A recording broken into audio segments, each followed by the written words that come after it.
ধর্ম হিসাবে একমাত্র আমার কাছে কবুলযোগ্য কবুলিয়াত ধর্ম হচ্ছেন ইসলাম। সুতরাং ইসলামে যা কিছু বলা হয়েছে সেটাকে মানতে হবে। ইসলাম যেটাকে পরিত্যাজ্য ঘোষণা করেছে সেটাকে অবশ্যই আমাদের থেকে বিরোধিতা করতে হবে এবং তার থেকে আমাদেরকে বেরিয়ে আসতে হবে। নাহমাদুহু ওয়া নাস্তাঈনুহু ওয়া নাস্তাগফিরুহু ওয়া নাউযু বিল্লাহ মিন শুরুরি আনফুসিনা ওয়া মিন সাইয়্যাতি আ'মালিনা। من يهده الله فلا مضل له ومن يضلله فلا هادي له وأشهد أن لا إله إلا الله وحده لا شريك له ونشهد أن سيدنا وسندنا وحبيبنا وحبيب طبيبنا وطبيب مولانا محمدا عبده ورسوله الذي أرسله بالحق بشيرا ونذيرا وداعيا إلى الله بإذنه وسراجا منيرا. فقد قال الله تبارك وتعالى في كلامه المجيد والفرقانه الحميد. أعوذ بالله من الشيطان الرجيم. بسم الله الرحمن الرحيم. الزانيات والزاني فاجلدوا كل واحد منهما 100 جلدة. وقال رسول الله صلى الله عليه وسلم وعن المغيرة بن شعبة قال قال النبي صلى الله عليه وسلم إن الله حرم عليكم عقوق الأمهات ووهد البنات ومنعاوها وكره لكم قيل وقال وكثرة السؤال وإضاعة المال أو كما قال رسول الله صلى الله عليه وسلم. وقال الله سبحانه وتعالى في شأن رسول الله صلى الله عليه وسلم يا أيها الذين آمنوا صلوا عليه وسلموا تسليما. درود إبراهيم قري اللهم صل على محمد وعلى آل محمد كما صليت على إبراهيم وعلى آل إبراهيم إنك حميد مجيد. اللهم بارك على محمد وعلى آل محمد كما باركت على إبراهيم وعلى آل إبراهيم إنك حميد مجيد. بلغ العلا بكماله كشف الدجى بجماله حسنت جميع خصاله صلوا عليه وآله. মহান রব্বুল ইজ্জাতের দরবারে লাখো কোটি শুকরিয়া ও সুজুদ পেশ করছি যে মহান মনিব আমাদের সকলকে দুনিয়ার সমস্ত জরুরাত থেকে ফারেক করে আল্লাহর ঘর মসজিদে এসে বসার তৌফিক দিয়েছেন। এজন্য সেই মহান মনিবের দরবারে শুকরিয়া দান সকলে বলছে আলহামদুলিল্লাহ। সম্মানিত উপস্থিতি, কোরআনুল কারীম থেকে একটি আয়াত পাঠ করেছি, রাসূল করিম সাল্লাল্লাহু আলাইহি ওয়াসাল্লামের মুখ নিঃসৃত স্বর্ণবাণী থেকে একটি হাদিস পাঠ করেছি। আল্লাহ রাব্বুল আলামিন যেন উক্ত কোরআন এবং হাদিসের আলোকে আজকে গুরুত্বপূর্ণ কিছু কথা বলার তৌফিক দান করুক এবং সেই কথাগুলোর উপরে যেন আমরা আমল করতে পারি। আল্লাহ আমাদের সেই তৌফিক দিক, সকলে বলে আমিন। সম্মানিত উপস্থিতি, আজকে যে কোরআনুল কারীমের আয়াত তেলাওয়াত করেছি এবং রাসূলুল্লাহ সাল্লাল্লাহু আলাইহি ওয়াসাল্লামের হাদিস পাঠ করেছি, এই কোরআন এবং হাদিসের আলোকে আজকের আলোচনার শিরোনাম হচ্ছেন ইসলামে নারীর মর্যাদা ও অধিকার। সাম্প্রতিক সময়ে আমরা একটা গুরুত্বপূর্ণ বিষয়ের সম্মুখীন হয়েছি। বাংলাদেশ গভর্নমেন্টের কর্তৃক যেই অন্তর্বর্তীকালীন সরকার রয়েছেন, তারা একটা চমৎকার উদ্যোগ নিয়েছেন। বিভিন্ন বিষয়ে সংস্কারের একটা করে কমিশন গঠন করেছেন। 12টি সংস্কার কমিশন রয়েছে, তার ভিতরে একটা অন্যতম সংস্কার কমিশন হচ্ছে নারী সংস্কার কমিশন। এই নারী সংস্কার কমিশন কর্তৃক 19শে এপ্রিল 2025 318 পৃষ্ঠার একটি প্রতিবেদন মাননীয় প্রধান উপদেষ্টা বরাবর জমা দিয়েছেন। এর ভিতরে মোট 17টি অধ্যায় রয়েছে। প্রত্যেকটি অধ্যায়ের ভিতরে অনেকগুলো শাখা প্রশাখা বিভিন্ন বিষয়ে আলোকপাত করা হয়েছে, আলোচিত হয়েছে। তবে এই 17টি অধ্যায়ের ভিতরে কিছু কিছু অধ্যায় এমনভাবে এসেছে, এমনভাবে তুলে ধরা হয়েছে যেটা কোরআন এবং হাদিসের সম্পূর্ণ বিধান লঙ্ঘন করে এবং কোরআন হাদিসের পুরোপুরি কোরআন হাদিসের সঙ্গে সাংঘর্ষিক। তারা এমনভাবে এই বিধানটা করতে চাচ্ছে, সংস্কারটা করতে চাচ্ছে যেটা কোরআন এবং হাদিসের সঙ্গে যায় না। এই সংস্কার কমিশন যদি, এই প্রতিবেদন যদি পাশ হয়, তাহলে পরিপূর্ণভাবে কোরআন এবং হাদিসের বিরুদ্ধে যাবে এবং কোরআন হাদিসের আইনের লঙ্ঘন হবে।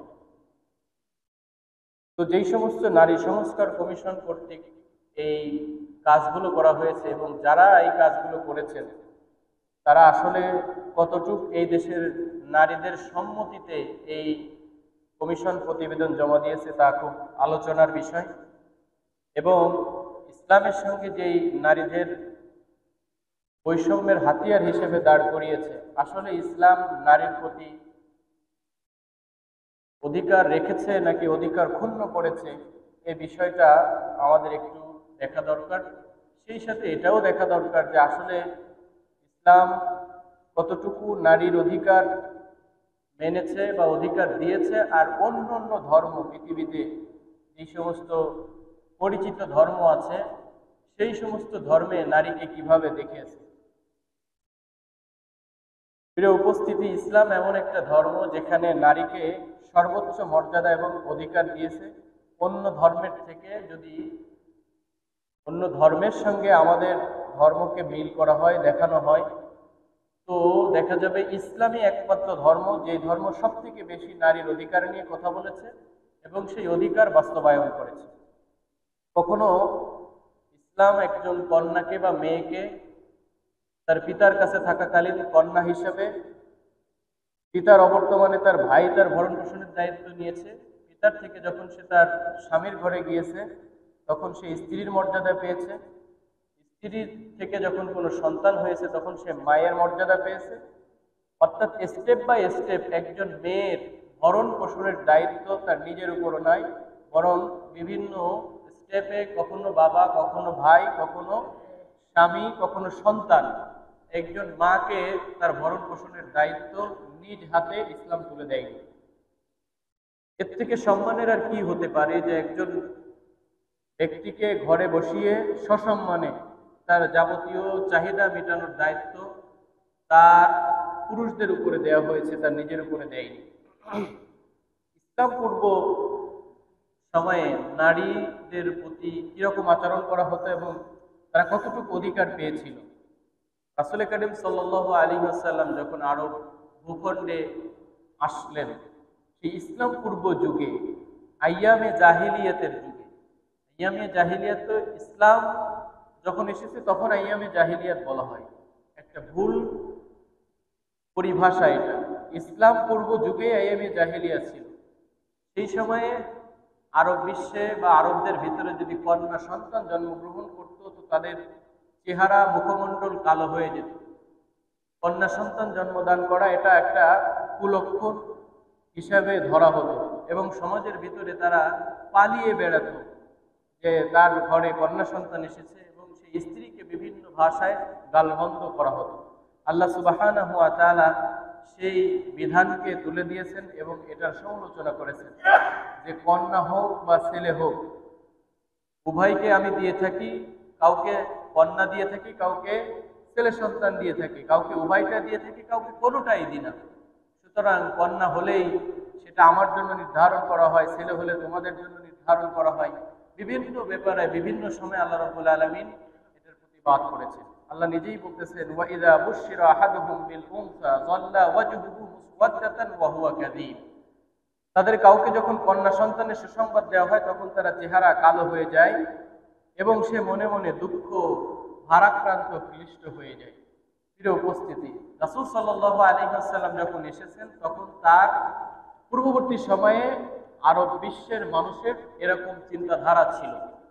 সেই চিন্তাধারা থেকে আল্লাহ রাব্বুল আলামিনের মাধ্যমে রাসূল সাল্লাল্লাহু আলাইহি ওয়াসাল্লাম মেয়েদেরকে এমন সম্মানের আসনে আসীন করেছেন যে আল্লাহ রাসূলের একটা হাদিস আছে, কোন এক সাহাবী এসে রাসূল সাল্লাল্লাহু আলাইহি ওয়াসাল্লামকে জিজ্ঞাসা করতেছে, মান আহাক্কা বিহুসনি সাহাবাতি ইয়া রাসূলুল্লাহ, আমার সর্বোত্তম আচরণ পাওয়ার সবথেকে বেশি হকদার ব্যক্তিকে? আল্লাহ রাসূল বললেন, উম্মুকা, তোমার মাতা। এরপর আবার জিজ্ঞাসা করলো, সুম্মা মান? তিনি বললেন, উম্মুকা। এরপর আবার জিজ্ঞাসা করলেন, সুম্মা মান? বললেন, উম্মুকা। তিনবার সব থেকে একজন ব্যক্তির সন্তানের সব থেকে উত্তম আচরণ ব্যবহার পাওয়ার উপযুক্ত ব্যক্তি হচ্ছেন তার মাতা। চতুর্থবার আল্লাহ রাসূল সাল্লাল্লাহু আলাইহি ওয়াসাল্লামকে যখন জিজ্ঞাসা করা হলো, সুম্মা মান? আল্লাহ রাসূল বললেন, আবুকা, তোমার পিতা। প্রিয় উপস্থিতি, এই হাদিস থেকে বোঝা যায় যে ইসলাম একজন নারীকে সব থেকে বেশি সম্মানের আসনে অধিষ্ঠিত করেছেন। আমরা যদি একটু পরেই অন্য ধর্মের পর্যালোচনায় যাই, যে ইসলাম বাদে অন্য অন্য যে সমস্ত ধর্ম রয়েছে, মানুষ যেটাকে মানে, সেই সমস্ত ধর্মে নারীকে কিভাবে দেখা হয়েছে। আমাদের একেবারে পরিচিত একটা ধর্ম হিন্দু সম্প্রদায়। হিন্দু সম্প্রদায় বা হিন্দু ধর্মে নারীদেরকে বলি দেওয়া হতো এবং এই ধর্মে সতীদাহ প্রথা ছিল। স্বামী মারা যাওয়ার সাথে সাথে জীবন্ত স্ত্রীকে পর্যন্ত পুড়িয়ে তার সঙ্গে সতীদাহ প্রথার মাধ্যমে তাকে পৃথিবী থেকে বিদায় করা হতো। কিছুদিন আগেই এই বিধান উঠে গেছে। ঈশ্বরচন্দ্র বিদ্যাসাগর এটার বিরোধিতা করেছে। তো ইসলাম শুরু থেকেই নারীকে এত মর্যাদা দিয়েছে, আর সেখানে একটা হিন্দু সম্প্রদায় নারীদেরকে বলি দেওয়া হতো বিভিন্ন কল্যাণের উদ্দেশ্যে, এবং স্বামী মারা গেলে স্ত্রীকে সাথে তাকেও জীবন্ত প্রথিত বা পুড়িয়ে যেভাবে হোক তাকে মৃত্যুবরণ করতে হতো। এছাড়াও এই ধর্মে নারীর পিতার সম্পত্তি থেকে কোনো ভাগ পেত না, তারা সবসময় বঞ্চিত ছিল। হিন্দু ধর্মে নারীদের অতীব হীন ও নিচু প্রাণী মনে করা হতো। এদিকে ইঙ্গিত করে প্রফেসর ইন্ডিয়া গ্রন্থে একটা উক্তি এসেছে, there is no creature more sinful than women. এই গ্রন্থে, প্রফেসর ইন্ডিয়া গ্রন্থে বলা হয়েছে যে there is no creature more sinful than women, অর্থাৎ নারীর ন্যায় এত পাপ পঙ্কিলতময় প্রাণী জগতে আর নেই। বলে নাউজুবিল্লাহ। নারীকে এত নিচু করা হয়েছে যে নারীর মতো এত জঘন্য, নিকৃষ্ট, নিচু প্রাণী এই পৃথিবীর জগতে আর নেই। এই গ্রন্থে সেটা বলা হচ্ছে। বৌদ্ধ সম্প্রদায়ে নারীদেরকে কিভাবে বলা হয়েছে? বৌদ্ধ সম্প্রদায় বা বৌদ্ধ ধর্মে নারীদেরকে সকল পাপের জন্য দায়ী করা হয়েছে। ঐতিহাসিক ওয়েস্ট মার্ক বলেন, woman are of all the sinners, অর্থাৎ নারী হচ্ছেন সমস্ত প্রলোভনের জন্য ফাঁদ স্বরূপ বা ফাঁদের মতো। আমি বিস্তারিত না যাই, ইহুদি সম্প্রদায়েরা তাদের ধর্মে নারীদেরকে বলা হয় সতী নারীর চেয়ে একজন পাপিষ্ঠ পুরুষ ও শতগুণে ভালো। তারা নারীকে যাবতীয় পাপ ও মন্দের মূল কারণ হিসেবে গণ্য করে। খ্রিস্টান সম্প্রদায়ে নারীকে কি বলে? তারা মনে করে নারীরাই নরকের প্রবেশদ্বার। সপ্তদশ শতাব্দীতে কাউন্সিল অব দ্য ওয়াইজ এর অধিবেশনে সর্বসম্মতিক্রমে এই সিদ্ধান্ত গৃহীত হয় যে ওমেন হ্যাজ নো সোল, অর্থাৎ নারীর কোনো আত্মা নেই। এই প্রত্যেকটার কিন্তু একটা করে রেফারেন্স আছে। চীন সভ্যতা, গ্রিক সভ্যতা, রোম সভ্যতা, মিশরীয় সভ্যতাও শুরু করে প্রত্যেকটা ধর্মে এবং প্রত্যেকটা এই সময়ে নারীদেরকে খুবই নিচু, জঘন্য ভাবে দেখানো হয়েছে। কিন্তু এই সমস্ত কিছুর শৃঙ্খল ভিন্ন করে ভেঙ্গে আল্লাহ রাসূল সাল্লাল্লাহু আলাইহি ওয়াসাল্লাম যখন আসলেন, তখন এই যার যত উক্তি আছে সমস্ত উক্তিকে উপেক্ষা করে আল্লাহ রাব্বুল আলামিনের বিধান কায়েম করে রাসূল সাল্লাল্লাহু আলাইহি ওয়াসাল্লাম এই নারীকে সবথেকে বেশি সম্মানের আসনে অধিষ্ঠিত করেছে। ইসলামে নারী জাতির মর্যাদা কখনো মেয়ে, কখনো বোন, কখনো স্ত্রী, কখনো মা, এইভাবে প্রত্যেকটা সময়ে ইসলাম নারীকে সম্মানের আসনে আসীন করেছে। প্রিয় উপস্থিতি, সেই নারীদেরকে নিয়ে আজকে যেই নারী সমাজ খুব বেশি সোচ্চার, তারা আসলে নারীদের কি উপকার চায় না ক্ষতি চায়? এবং এই যে নারী সংস্কার কমিশন কর্তৃক যে 318 পৃষ্ঠার একটা প্রতিবেদন জমা দিয়েছে, এই প্রতিবেদনের ভিতরে বিভিন্নভাবে নারীদেরকে উস্কানি দেওয়া হয়েছে এবং ধর্মের বিরুদ্ধে তাদেরকে একটা সোচ্চার করার পায়তারা করতেছে। কি কি বিষয় এবং কোন কোন পয়েন্টে একেবারে সরাসরি কোরআন এবং হাদিসের সঙ্গে সাংঘর্ষিক, সেই বিষয়গুলো আমরা আজকে আপনাদের সামনে একটু আলোকপাত করার চেষ্টা করব। এজ এ মুমিন হিসাবে, এজ এ মুসলিম হিসাবে কোরআন হাদিসের বিরুদ্ধে একটা আইন পাশ হোক বা একটা সংস্কার কমিশনের মাধ্যমে সেটা বিধান হিসেবে কায়েম হয়ে যাক, এটা আমরা কেউ চাই না। কি বলেন, আমরা কি চাই? কোরআন এবং হাদিসের বিরুদ্ধে কোনো বিধান এই দেশে বাস্তবায়ন হোক, আমরা এটা চাই না। প্রথম পয়েন্ট, নারী সংস্কার কমিশনের প্রতিবেদনের 11তম অধ্যায়ের 121 নম্বর পৃষ্ঠায় যেটা এসেছে, ক নম্বর অনুচ্ছেদে বলা হয়েছে, নারীদের সম্পত্তি সমান উত্তরাধিকার নিশ্চিত করতে মুসলিম ও হিন্দু উত্তরাধিকার আইন সংশোধন করা জরুরি। এই যে পয়েন্টটা তারা বলেছে, এই উল্লেখিত অনুচ্ছেদ সম্পত্তিতে সমান উত্তরাধিকার, এটা সরাসরি কোরআন এবং হাদিসের সঙ্গে সাংঘর্ষিক।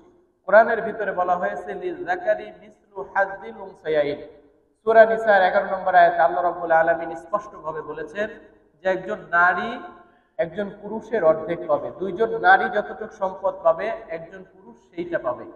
এখন এই বিধানকে লঙ্ঘন করে যদি এই নারী সংস্কার কমিশন কর্তৃক যে প্রতিবেদন দেওয়া হয়েছে এবং সেটা যদি পাশ হয়, তাহলে এটা সরাসরি কোরআনের আইনের বিরুদ্ধে যায়।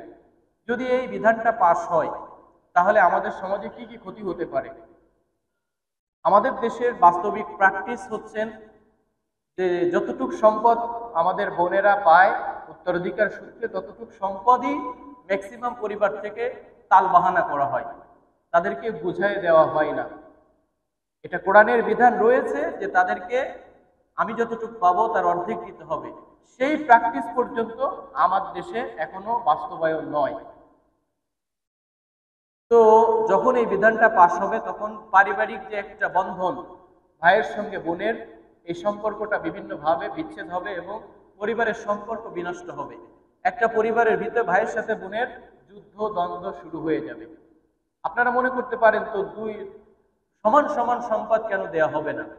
প্রিয় উপস্থিতি, যদি সমান সমান সম্পদ আমার বোনকে আমি দিতে চাই, তাহলে বিভিন্নভাবে বোন এখানে ক্ষতিগ্রস্ত হবে।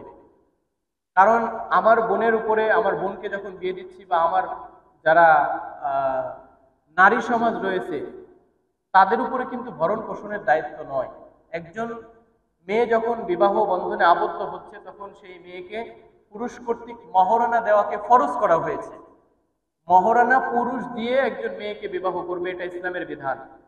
এবং শুধু এখানেই ক্ষান্ত হয়নি যে সারা জীবন ওই পুরুষের উপরে দায়ভার বর্তাবে, যে এই নারীর যাবতীয় ভরণ পোষণ, অসুস্থতা যা কিছু আছে সবকিছুর দায়ভার ওই পুরুষের উপরে বর্তায়। সুতরাং যদি এই উত্তরাধিকার আইনের মাধ্যমে সমান সম্পদের বন্টন হয়, তাহলে এই সমস্ত সুযোগ থেকে তারা বঞ্চিত হবে এবং সমাজে বিভিন্নভাবে প্রত্যেকটা পরিবারে দ্বন্দ্ব লেগে যাবে, সম্পর্ক নষ্ট হবে, একজন সদস্যের মতো আরেকজন সদস্যদের যুদ্ধ তৈরি হবে।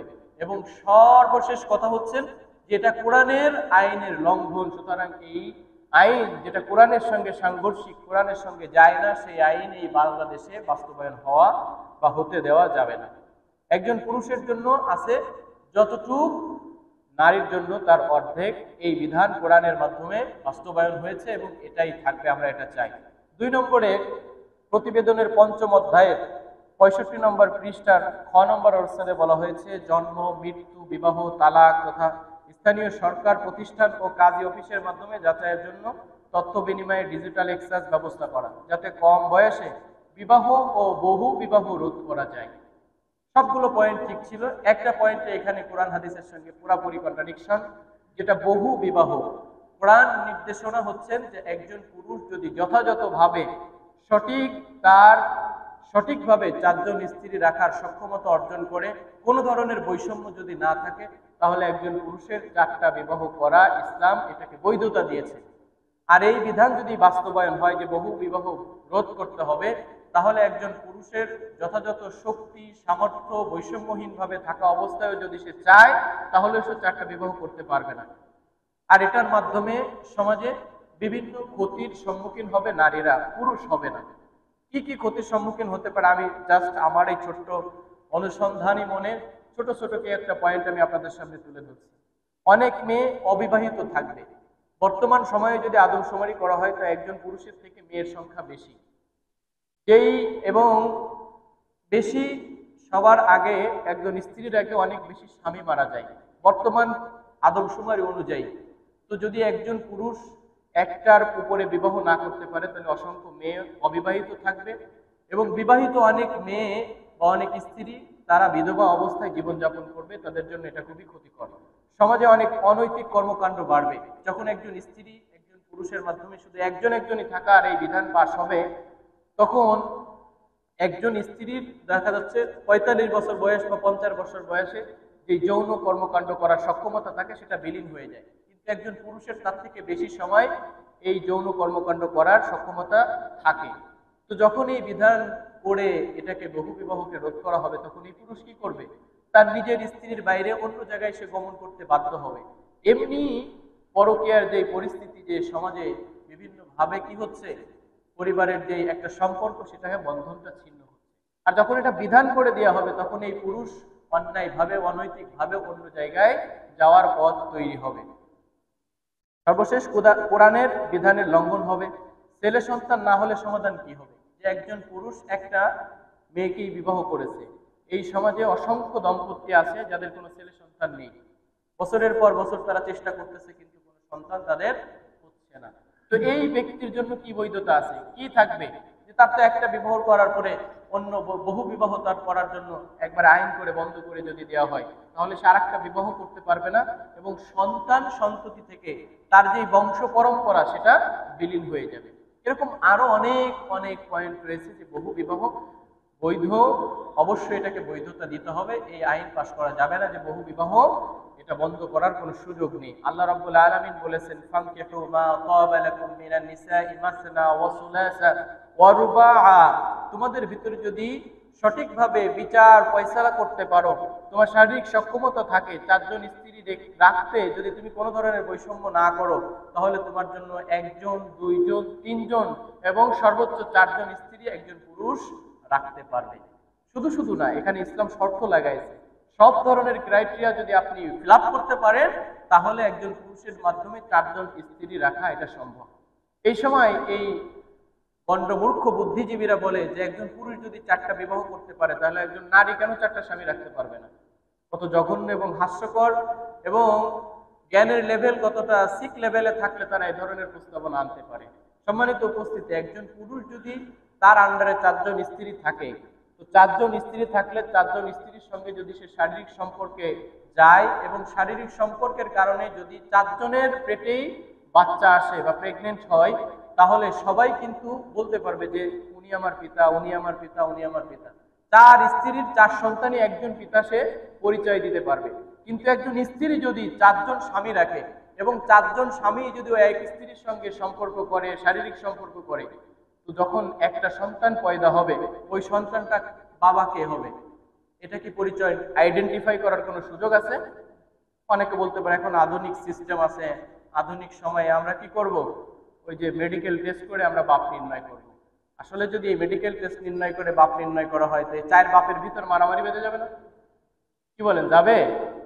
এই যে একটা বাস্তব বহির্ভূত কর্মকাণ্ড এবং তাদের যে যুক্তি উদ্ভট চিন্তা চেতনা, এগুলো থেকে আমাদেরকে বেরিয়ে আসতে হবে।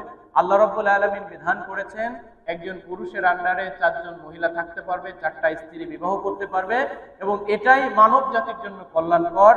সুতরাং এই বিধান কোনোভাবে আমরা মানতে পারি না।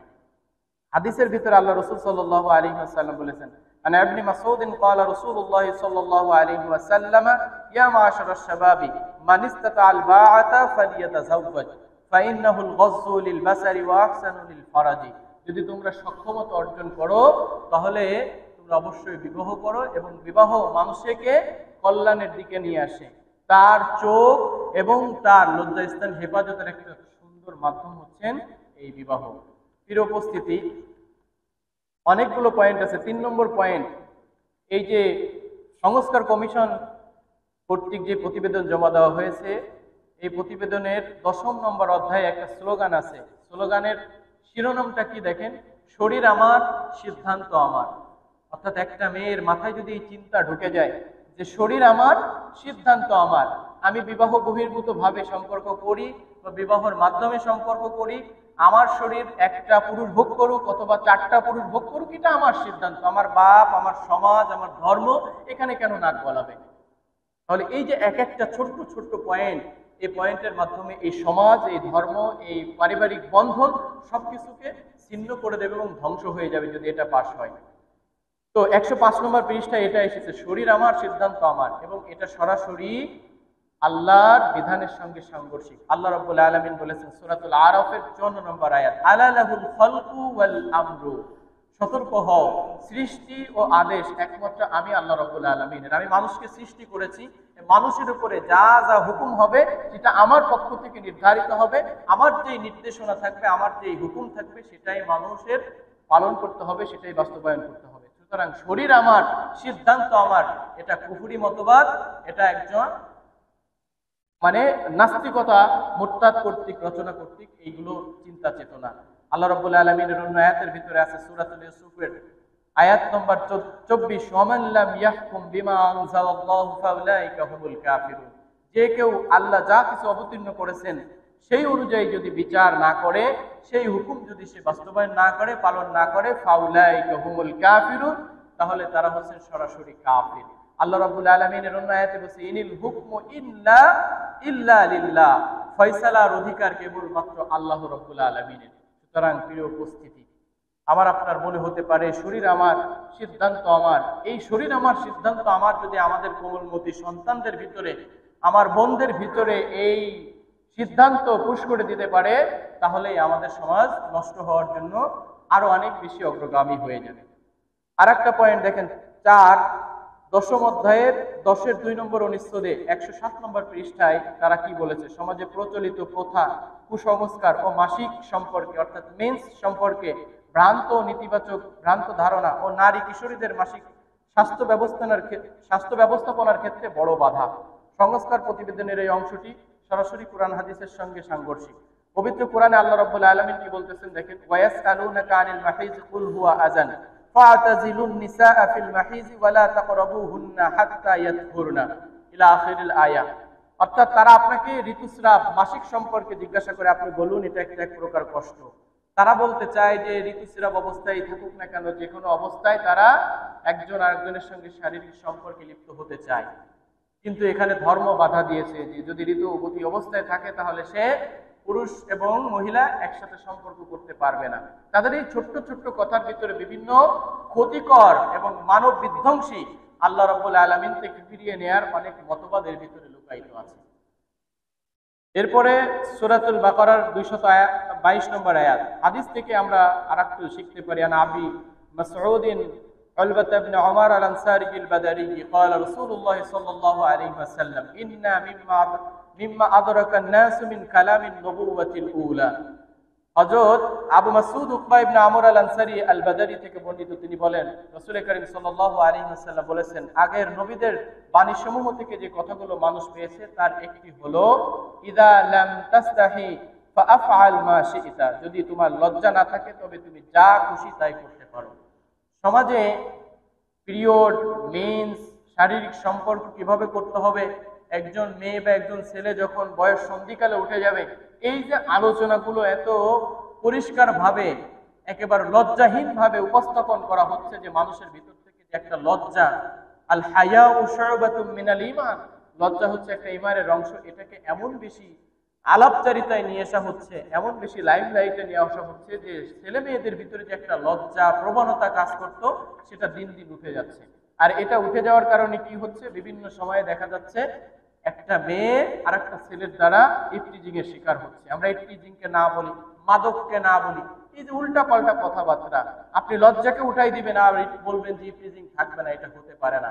একটা ছেলে যতক্ষণ পর্যন্ত লজ্জাশীলতা একটা ছেলের ভিতরে থাকবে, একটা মেয়ের ভিতরে যতক্ষণ পর্যন্ত লজ্জাশীলতা থাকবে যে একটা ছেলের সামনে আমি বেপরদা হব না, একটা ছেলে যতক্ষণ তার লজ্জা থাকবে যে একটা মেয়ের দিকে আমি কোনো জোরে তাকাবো না, এই লজ্জাশীলতার যে একটা সুন্দর পয়েন্ট, এটাকে তুলে দিয়ে ইফটিজিং করো না, ইফটিজিং থাকবে না, ইফটিজিংকে না বলো, এই সমস্ত স্লোগান কিন্তু কার্যকর হওয়া সম্ভব নয়। আল্লাহ রাসূল এই জন্য বলেছেন, ইযা লাম তাস্তাহি ফাআফআল মা শি'তা, যখন যদি তোমাদের লজ্জা না থাকে তো তুমি যা খুশি তাই করতে পারো। সুতরাং লজ্জা একটা চমৎকার ভূষণ। এই ভূষণকে উঠিয়ে দেওয়ার জন্য বিভিন্ন সময়ে ভালোবাসার নামে, কাছে আসার নামে বিভিন্ন গল্প, চরিত্র, নাটক, সিনেমা এই মুসলিম সমাজকে, এই মুসলিম যুবক যুবতীদেরকে ধ্বংস করার জন্য বিভিন্নভাবে ইন্ডাস্ট্রিতে কি করা হয়, পশ্চিমা কালচার থেকে শুরু করে আমাদের দেশের অনেক বুদ্ধিজীবীরা এখানে টাকা ঢালতেছে। ৫ম নম্বর পয়েন্ট, ৪র্থ অধ্যায়ের ৪-১ অনুচ্ছেদে বলা হয়েছে নারী ও শিশু সংক্রান্ত নীতি প্রণয়ন ও বাস্তবায়নে সহায়তা করে। এটি নারী অধিকার রক্ষা ও জেন্ডার সমতা নিশ্চিত করতে নীতিমালা প্রণয়ন, বাস্তবায়ন, পর্যবেক্ষণ এবং পরামর্শ প্রদান করে। এখানে যে তারা পয়েন্টটা তুলে ধরেছে সূক্ষ্মভাবে, যে জেন্ডার অর্থাৎ পুরুষ নারী হয়ে যেতে পারবে, নারী পুরুষ হয়ে যেতে পারবে। আমার মনে হয়েছে আমি পুরুষ না, আমি এখন নারী, তাহলে আমি নারী হিসেবে পরিচয় বহন করতে পারবো। একজন নারী তার মনে হয়েছে যে আমি নারী না, আমি তো পুরুষ পুরুষ ভাব আমার, তাহলে আমি এখন পুরুষের সঙ্গে কি করব, একটা মেয়ের সঙ্গে তাহলে আমি বিয়ে করব। এই যে জেন্ডার সিস্টেমটা তারা ডেভেলপ করতে চাচ্ছে এর মাধ্যমে, এটা সরাসরি কোরআন এবং হাদিসের সঙ্গে সাংঘর্ষিক। আল্লাহ রাব্বুল আলামিন সূরা নিসার ১১৯ নম্বর আয়াতের ভিতরে বলেছেন, ওয়ালা আমুরান্নাহুম ফালিয়ুগাইয়িরান্না খালকাল্লাহি ওয়া মান ইয়াত্তাখিযিশ শাইতানা ওয়ালিয়্যাম মিন দুনিল্লাহি ফাকাদ খাসিরাল খুসরানাল মুবিনা। আর যে কেউ আল্লাহকে বাদ দিয়ে শয়তানকে বন্ধু বানায়, তাদেরকে নির্দেশ দেব, ফলে তারা আল্লাহ সৃষ্টিকে পরিবর্তন করবে। আর আমি শয়তান কি বলতেছে, আর আমি শয়তান অবশ্যই তাদেরকে নির্দেশ দিব, ফলে তারা আল্লাহর সৃষ্টিকে পরিবর্তন করবে। আল্লাহর সৃষ্টিকে পরিবর্তন করার চূড়ান্ত সিস্টেম হচ্ছে এই জেন্ডার প্রক্রিয়াকে ডেভেলপ করানো। অর্থাৎ একজন পুরুষ যখন ভাববে আমি পুরুষ না আমি মহিলা, তাহলে সে যখন মহিলা তখন সে কি করবে, আর একজন পুরুষকে বিবাহ করবে। তখন কাজ কি হবে, একজন পুরুষ আর একজন পুরুষের সঙ্গে যে সেক্সুয়াল সম্পর্ক সেটা করবে, যেটাকে লাওয়াতাত বলা হয়। লূত আলাইহিস সালাতু ওয়াস সালামের সময়ে পুরা গোষ্ঠীকে উল্টায় দিয়েছিল ফেরেশতাদের মাধ্যমে। এই জঘন্য সিস্টেম চালু করার জন্য চমৎকার ভাবে তারা এই সমস্ত নির্দেশনা প্রণয়ন করেছে, বলেন নাউযুবিল্লাহ। আল্লাহ রাসূল কি বলেছেন, লাআনা রাসূলুল্লাহ সাল্লাল্লাহু আলাইহি ওয়াসাল্লাম আল মুতাশাব্বিহিনা মিনার রিজালি বিন নিসাই ওয়াল মুতাশাব্বিহাতি মিনান নিসাই বির রিজাল। রাসূল সাল্লাল্লাহু আলাইহি ওয়াসাল্লাম সেই সমস্ত ব্যক্তিদের উপরে লানত করেছেন যারা পুরুষ হয়েও নারীদের অনুকরণ করে, এবং নারী হয়ে যারা পুরুষের অনুকরণ করে, সেই সমস্ত ব্যক্তিদের জন্য আল্লাহ রাব্বুল আলামিন, আল্লাহ রাসূল সাল্লাল্লাহু আলাইহি ওয়াসাল্লাম তাদের জন্য স্পেশালি লানত করেছেন। প্রিয় হাজিরিন, সুতরাং এই যে এত সূক্ষ্ম পয়েন্ট, যেটা পুরাপুরি কোরআন এবং হাদিসের সঙ্গে সাংঘর্ষিক, কোরআন এবং হাদিসের বিধানকে লঙ্ঘন করে এই ধরনের বিধান, এই প্রতিবেদন কখনো বাস্তবায়ন হতে দেওয়া যাবে না। ৬ষ্ঠ অধ্যায়ের ৬-৩-১ ক অনুচ্ছেদে বলা হয়েছে, বিবাহ বিচ্ছেদ, স্ত্রী সন্তানের ভরণ পোষণ, দেনমোহর, উত্তরাধিকার, অভিভাবকত্ব, নাগরিকত্ব আইনে নারী ও পুরুষের সমান অধিকার নিশ্চিত করা তথা ইসলামী আইনে থাকা নারী ও পুরুষের মধ্যকার বৈষম্য দূর করা। অর্থাৎ ইসলামকে এখানে এমন ভাবে তুলে ধরা হয়েছে যে ইসলাম নারীর সমস্ত ধরনের বিধানকে খর্ব করেছে। ইসলাম একেবারে বৈষম্যহীনের হাতিয়ার হিসেবে এখানে দেখিয়ে দেওয়া হয়েছে। অথচ ইসলাম এমন একটা ব্যালেন্স ধর্ম যে সব থেকে বেশি, আমরা শুরুতে আলোচনা দেখেছি যে প্রত্যেকটা ধর্মে, হিন্দু ধর্ম হোক, বৌদ্ধ ধর্ম হোক, খ্রিস্টান ধর্ম হোক, ইহুদি ধর্ম হোক, প্রত্যেকটা ধর্মের নারীকে সব থেকে নিম্নমানের প্রাণী হিসেবে গণ্য করা হয়েছে। আর ইসলাম এসে সব থেকে নারীকে মর্যাদা আসীনে বসিয়েছে। আর এই যে কুলাঙ্গার বুদ্ধিজীবী মহিলাগণ, ইনারা কতজন এই দেশের ধর্মপ্রাণ মহিলাদের মতামত নিয়ে এই সংস্কার কমিশন প্রতিবেদন জমা দিয়েছে, সেটা খুব প্রশ্নবিদ্ধ ব্যাপার। তারা বলছে যে বিবাহ এবং এই যে বৈষম্যহীন তৈরি হয়েছে, এগুলোকে বাদ দিতে হবে এবং নতুন করে খসড়া আইন, প্রস্তাবনা ইত্যাদি বাস্তবায়ন করতে হবে। আল্লাহ রাব্বুল আলামিন কি বলেছেন, আর-রাজালু কাওয়ামুনা আলান নিসাই বিমা ফাদ্দালাল্লাহু বা'দুহুম আলা বা'দ। সূরা নিসার ৩৪ নম্বর আয়াত। পুরুষেরা নারীদের অভিভাবক এবং কর্তৃত্বশীল, দায়িত্বশীল, কারণ আল্লাহ তাদের একের উপর অপরকে শ্রেষ্ঠত্ব দান করেছেন। পুরুষ সবসময় নারীদের উপরে মর্যাদাশীল এবং শ্রেষ্ঠবান, এটা আল্লাহ রাব্বুল আলামিন নিজেই বলেছেন। প্রিয় হাজিরিন, উত্তরাধিকার সূত্রে তারা যেটা বলতেছে সমান সমান অধিকার, লিযাকারি মিসলু হাজ্জিল উনসায়াইন, একজন পুরুষের জন্য আছে দুইজন নারীর সমান অংশ। অর্থাৎ নারী যদি 100% পায়, তাহলে পুরুষ কি পাবে, তার থেকে ডাবল পাবে। নারী 50 পাইলে পুরুষ 100% পাবে। এটা হচ্ছে কোরআনের বিধান। তারা এটা মানতে চায় না, সমান অধিকার বাস্তবায়ন করতে চায়। সমান অধিকার যদি বাস্তবায়ন হয়, তাহলে নারী পরে সমস্ত ভরণ পোষণের দায়িত্ব হবে। পুরুষ তখন ঘরে বসে থাকুক, নারী তখন কি করবে, বাইরে যেয়ে কাজকাম করবে, কাজকাম করে তার ভরণ পোষণের দায়িত্ব করবে এবং স্ত্রীকে সে কি করবে, সুন্দর করে ভরণ পোষণের দায়িত্বে নিয়ে আসতে চাইবে। এই যে বিধানগুলো লো লেভেল চিন্তার অধিকারী যে চিন্তার ডিসিশন দিয়ে এই সমস্ত আইন তারা পাশ করতে চাচ্ছে, এটা সরাসরি কোরআন হাদিসের সঙ্গে যায় না। 7 নম্বর 3য় অধ্যায়ের খ অনুচ্ছেদে বলা হয়েছে শিশু ও দত্তক গ্রহণ করা সংস্কার করে আইনি দত্তক গ্রহণ। এটাকে বলছে যারা দত্তক যদি কোনো সন্তান গ্রহণ করে তাহলে একেবারে যে জন্মদাতা পিতার মতো তাকে সবকিছু কি করতে হবে, দিতে হবে। এটাও সরাসরি কোরআন হাদিসের সঙ্গে সম্পৃক্ত, যায় না, কন্ট্রাডিকশন, একেবারে বিধান লঙ্ঘন। আমি জাস্ট যেহেতু সময় শেষ আমি শিরোনাম বলে চলে যাব। 8 নম্বরের 3য় অধ্যায়ের গ অনুচ্ছেদে বলা হয়েছে বহু বিবাহ প্রথা বিলুপ্ত করতে হবে। এখানে বহু বিবাহ নিষেধ করে বলা হয়েছে যা সরাসরি কোরআন এবং সুন্নাহর সাংঘর্ষিক। ওয়াইন খিফতুম আল্লা তুকসিতু ফিল ইয়াতামা ফানকিহু মা তাবা লাকুম মিনান নিসাই মাসনা ওয়া সুলাসা ওয়া রুবা।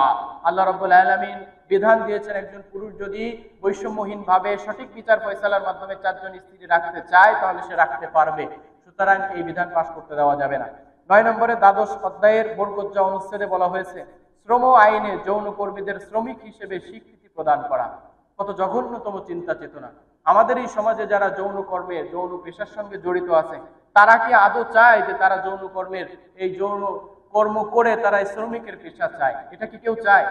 কোনোভাবে কোনো পরিস্থিতির শিকার হয়ে সেই যৌন কর্মের সঙ্গে জড়িয়ে গিয়েছে, কোনো ট্র্যাপের শিকার হয়ে সেই কাজের সঙ্গে জড়িয়ে গেছে, কিন্তু যার ভিতরে ন্যূনতম কমন সেন্স আছে সে কখনো এটা শ্রমিকের পেশা চাইবে না, বা সে পাবলিকলি এসে বলে না যে আমি যৌন কর্মের সঙ্গে জড়িত আছি, আমার সঙ্গে যদি কেউ মিট করতে চাও তাহলে চলে আসো। এটা কিন্তু কেউ চায় না। পাবলিকলি যদি কেউ করেও থাকে সেটা গোপনে করে, আর সেই গোপন জিনিসটাকে তারা একেবারে চূড়ান্ত ভাবে প্রকাশ্য নিয়ে আসার জন্য বিধান পাশ করতে চাচ্ছে যে যৌন কর্মীদের শ্রমিকের মর্যাদা দিতে হবে। আল্লাহ রাব্বুল আলামিন কি বলেছেন দেখেন এখানে, আয-যানিয়াতু ওয়াজ-যানি ফাজলিদু কুল্লা ওয়াহিদিন মিনহুমা মিয়াতা জিলদা। একজন ব্যভিচারিণী আর একজন ব্যভিচারী যদি তারা এই অনৈতিক কর্মকাণ্ডে জড়িয়ে যায় তাহলে তাদেরকে অবশ্যই 100 বেত্রাঘাত দিতে বলা হয়েছে কোরআনের বিধান অনুযায়ী। অথচ সেখানে এই শাস্তির কথা না বলে তাদেরকে শ্রমিকের মর্যাদা দেওয়ার জন্য তারা মাথাচাড়া দিয়ে উঠেছে। আমার প্রশ্ন হচ্ছে যারা এই বিধান সংস্কার কমিশনে প্রতিবেদন জমা দিয়েছে তারা যদি এই পেশার সঙ্গে জড়ায়, তারা যদি এই পেশার সঙ্গে যায়, তারা কি এই শ্রমিকের পেশা চাইবে কিনা? নিঃসন্দেহে কোনোদিন চাইবে না। বা তাদের সন্তান যদি এটা করে, তাদের সন্তান তাদের মেয়েরা কি এই পেশার সঙ্গে যে এই শ্রমিকের পেশা চাইবে কিনা? চাইবে না।